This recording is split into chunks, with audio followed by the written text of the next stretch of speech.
Katri Ratia is a scholar based at the University of Freiburg in Switzerland, whose primary research focuses on alternative spirituality, Western counterculture, and event-based communal practices.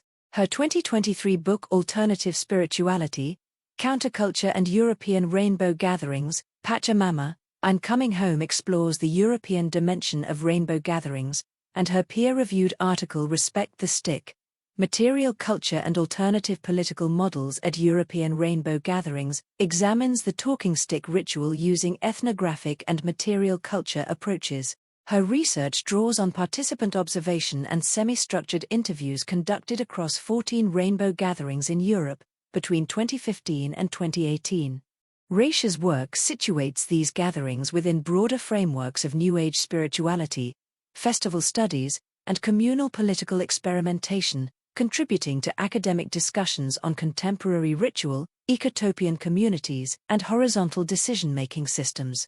This paper explains rainbow gatherings, non-commercial, co-created camps inspired by counterculture, and uses the talking stick to show how these events try to practice horizontal, consensus-based politics in everyday life. It describes how the stick is passed in talking circles so one person speaks at a time, and the group works toward full agreement, a process central to organizing camp decisions. It also shows why the stick matters symbolically. It is usually made on site from natural wood and decorated, drawing on tribal and natural meanings that reinforce the community's ideals, with local variations, for example, staffs, feathers, bowls, used to fit context. Fieldwork from 2015 to 2018 at 14 European gatherings illustrates both the promise and the friction. This approach disperses power and encourages participation but can be slow, contentious, and needs ad hoc roles or adjustments to keep discussions respectful and on track.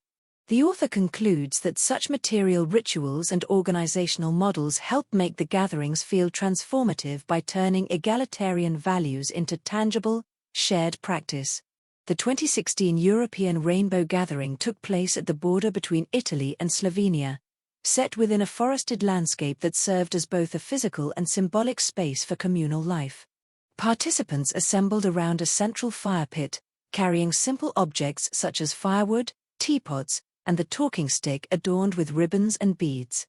The scene embodied the ethos of self-organization and togetherness characteristic of rainbow gatherings, where people came together not as spectators but as co-creators of a shared ritual and social experience.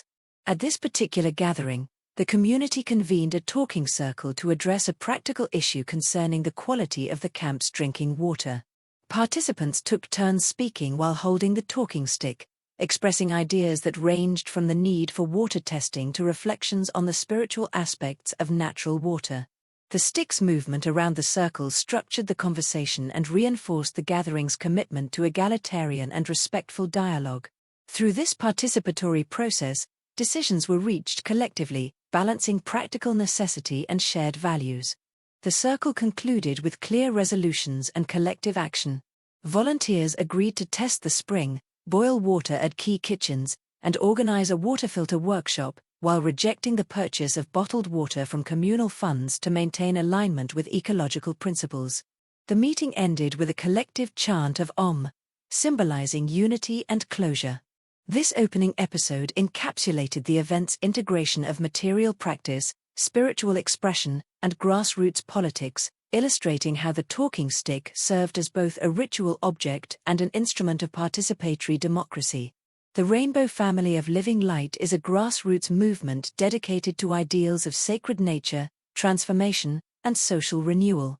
Emerging in the cultural margins of modern nation-states, it organizes non-commercial, co-created gatherings that aim to embody an alternative social and ecological awareness.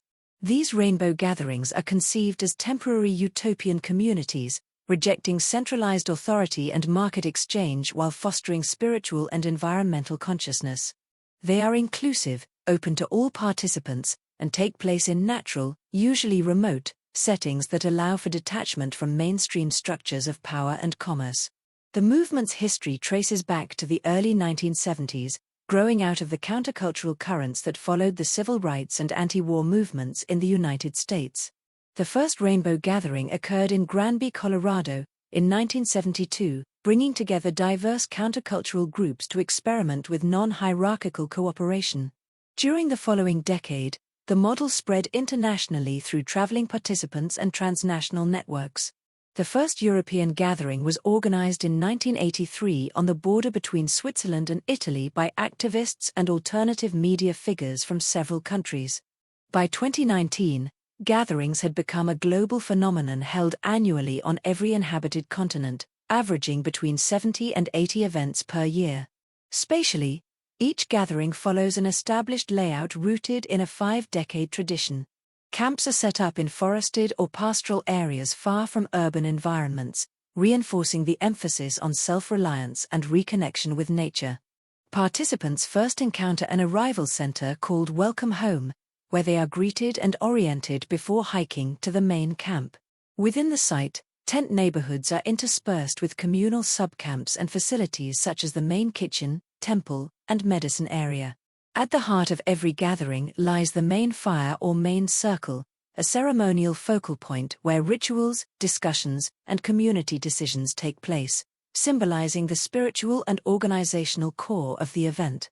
The social composition of rainbow gatherings primarily reflects Western, middle-class backgrounds typical of alternative and New Age spirituality.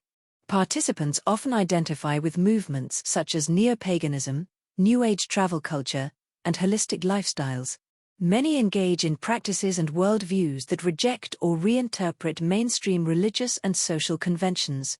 At the same time, the gatherings attract individuals from social margins, those without stable employment, housing, or formal education, forming a heterogeneous community united more by shared ideals than by economic or social status. Ideologically, the Rainbow Family aspires to model an egalitarian, cooperative, and non-violent society. Gatherings function as autonomous zones sustained by voluntary labor and a gift economy, in which no monetary exchange occurs and goods and services are shared freely. The movement's ethos emphasizes radical egalitarianism, anti-hierarchy, and peace, contrasting sharply with modern capitalist and bureaucratic structures. These practices are inspired by imagined pre-modern tribal societies, which participants view as embodying organic social cohesion and spiritual balance. Through its collective organization and rejection of commerce and authority, the Rainbow model attempts to realize a living critique of modernity while experimenting with alternative modes of social being. The analysis in the paper is grounded in 4 years of ethnographic fieldwork conducted between 2015 and 2018 across 14 rainbow gatherings in Europe. Through participant observation and interviews, the author, Katri Ratia, investigates how the material culture and ritual practices of these events, especially the talking stick, embody their political and ethical ideals. This long-term multi-site research enables a comparative perspective on the movement's organizational models, communal rituals, and everyday negotiations of equality and power, contributing to an understanding of rainbow gatherings as lived experiments in non-hierarchical social order. Rainbow gatherings are depicted as transformative events that function as total social facts, engaging participants simultaneously in the spheres of religion, politics, economics, law, morality, and aesthetics. These gatherings are understood as dynamic, participatory systems that demand both physical and temporal engagement, blending ritual, community, and environment into an experiential whole. By framing themselves in conscious contrast to mainstream society, they act as heterotopias, experimental spaces for testing and performing alternative social orders. Within this framework, the gatherings are not merely symbolic but materially enacted spaces where non-hierarchical, communal models are lived and tested. Through the lens of material culture studies, objects and environments, such as the talking stick and the main fire, are shown to anchor these immersive experiences, making abstract ideals tangible and shaping a lived utopian reality that transforms participants' perceptions of society and self. Rainbow circles are an emic institution that organize both practice and meaning at gatherings. People sit or stand in a ring to socialize, share meals, hold workshops, pray, and deliberate, with the formation itself guiding attention and behavior. Circles used in ritual mark as sacralized, always open space where all participants are treated as equals, even when someone facilitates or coordinates. This circular arrangement anchors collective focus and sets expectations for inclusive participation. The circle is also a central symbol in rainbow iconography and ideology.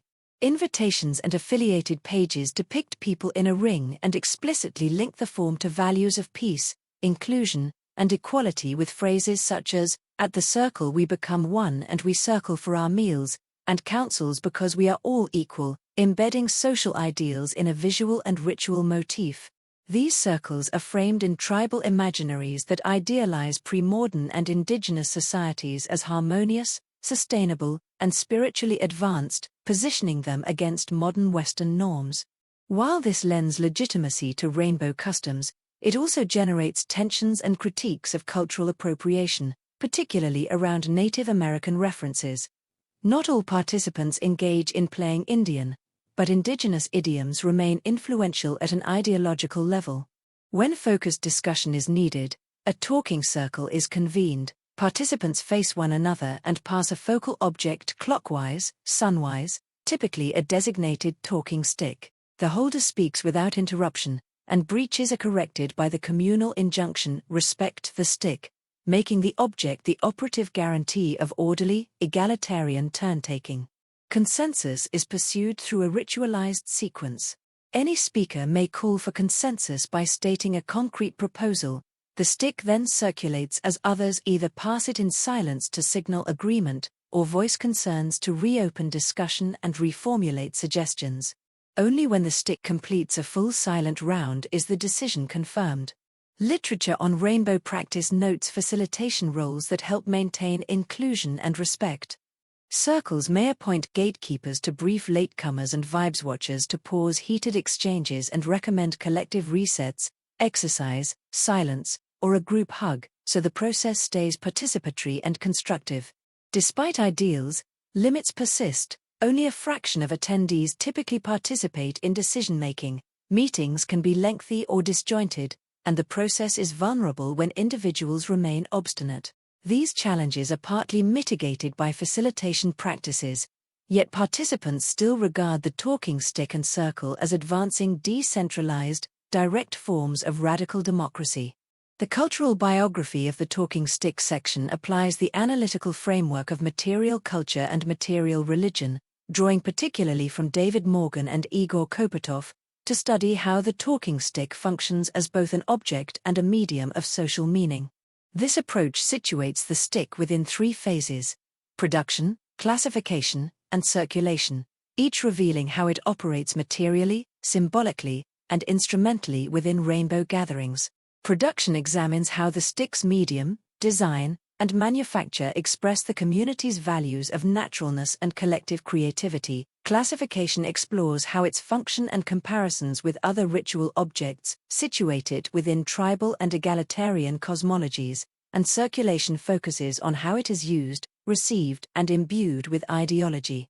The framework's goal is to show that the talking stick is not merely a ritual artifact, but an active participant in constructing participatory democracy by mediating relationships, distributing voice, and materializing the principles of non-hierarchical organization central to rainbow political culture. The production of the talking stick at rainbow gatherings reflects an aesthetic and moral ideology of harmony with nature and communal creation. Each stick is handmade from dry, untreated local wood found near the site, shaped and decorated with natural and symbolic materials such as feathers, bones, beads, crystals, ribbons, wire, paint, and carvings. This handmade and rustic design expresses the community's spiritual and ecological values, with natural serving as a key moral category in alternative holistic worldviews, contrasted with industrial or artificial materials like plastic. Its form is ergonomic and functional, elongated, visible, and light enough to be passed easily, while remaining organically connected to its setting. The sticks are often crafted during the preparatory seed camp before the gathering, and are typically produced anew for each event, though occasional reuse fosters continuity across gatherings. The process carries social meaning. Any participant can contribute, and the act of making the stick is viewed not as specialized craftsmanship, but as a voluntary service to the collective. The simplicity of production thus reinforces inclusivity, ecological ethics, and communal participation at the heart of rainbow culture. The talking stick is classified primarily as a focal device that organizes turn-taking in talking circles by marking who has the floor and obliging others to listen in silence, which visually and procedurally scaffolds attentive, equal participation and signals when each person's turn is approaching. In comparative perspective, the stick belongs to a broad family of staffs and scepters that have long carried instrumental and symbolic power across cultures. Rainbow participants often frame their practice as ancient or tribal, aligning it with Amerindian, African, Oceanian, and European precedents to confer authenticity on the gathering's procedures. A North American origin narrative specific to the U.S. rainbow family recounts that during a contentious 1983 Vision Council, a participant identified as Clark Viper, described as a grandson of Black Elk, introduced a staff adorned with an eagle feather, and taught that the feather should be passed to grant speaking rights. Ritual care for the feather, smudging, wrapping, was also specified, and the practice is remembered as a gift to the family that legitimizes its adoption. As the tradition migrated, the medium shifted. In the US, the focal object is often the feather, but outside the US, a wooden stick became the focal object proper, with European languages reflecting stick/staff in their names. This remediation preserved function and meaning while changing material form, and European recollections may instead cite local precedents, such as the Scandinavian ting staff. Ritual creativity within rainbow extends the focal role beyond feathers and sticks to ad hoc objects, bowls, stones, shoes, used to refocus attention on the speaker or to balance perceived gendered symbolism. For example, bowls as female energy, illustrating a flexible tradition that adapts symbols and media to current concerns while maintaining the procedure's democratic aims. Rainbow's talking stick circulates within a gift economy. It is made by a participant and given to the community, understood as collective property rather than a personal artifact or commodity. Claims of individual ownership or suggestions of commodification are treated as inappropriate because the stick belongs to, and is for, the family as a whole. Its use spans most collective communication contexts at a gathering, including councils and talking circles, workshops, conflict resolution settings, educational and therapeutic moments, announcements, and collaborative creative work. In these settings, the stick functions flexibly as a focal device to structure speech and attention while preserving the norm of respectful listening. For signaling, a raised stick is used as a visual cue to quiet and focus large groups, with field notes documenting how this gesture coordinates attention even amid busy scenes like food circles. When idle, designated talking sticks are often displayed at central places such as the main fire. When none is available, ad hoc substitutes, for example, a bamboo flute, firewood, or a soup ladle, are pressed into service to maintain the communicative form. Reception is generally reverential, but an anti-reception pattern also appears. Some downplay the stick as a special ritual object and treat it as a practical tool, and in rare cases participants perform iconoclastic acts, such as throwing the stick into the main fire to protest perceived disrespect for its principles. Post-event burning of sticks can also occur to prevent relicization and the institutionalization of authority in a single object. Phenomenologically, the embodied techniques of holding, passing, and sitting with the stick shape shared effect and habituate norms of egalitarian, non-violent, and communal interaction. The material form and its circulation ground these values in practice. As an object practice body assembly, the stick helps organize participation and consensus, translating rainbow ideals into coordinated action. The conclusion synthesizes the talking stick's full object biography, its production, classification, and circulation, to illustrate how material culture underpins rainbow's ritual creativity and participatory politics. By tracing the stick's ideological foundations in collective, tribal, and natural values, the study shows how its material form, design, and symbolic use anchor broader practices of egalitarian communication. Each phase of its biography contributes to the rainbow family's cultural work. Production expresses shared ecological and moral ideals, Classification situates it within alternative spiritual genealogies, and circulation demonstrates its functional capacity to mediate decision-making and sustain communal order. The talking stick's power lies in its dual nature as both an artifact and an idea. Its material, symbolic, and instrumental qualities combine to enact a radical form of consensus-based democracy. Its use reflects the coexistence of fixed elements, such as its defined shape and ritual function, and a flexible dimension that allows creative adaptation, such as substituting other objects to serve the same purpose. This flexibility enables continuous innovation while maintaining recognizable continuity, allowing the stick to embody egalitarian and non-hierarchical political values in practice. The object's symbolic weight and material accessibility together sustain its capacity to transform communication into a ritualized expression of democratic participation. Ultimately, the talking stick exemplifies how crafted ritual serves as a model for social organization within the temporary but intense frame of a transformative event. Even stripped of ideological context, its use remains meaningful as a participatory form that merges symbolic play with pragmatic coordination. Such organizational models, including talking circles and related ritualized systems, materially sustain Rainbow's transformational aspirations by embodying decentralized, negotiated, and experiential modes of governance. Through these practices, the Rainbow family demonstrates how objects of material culture can mediate collective creativity, shared ethics, and alternative political realities.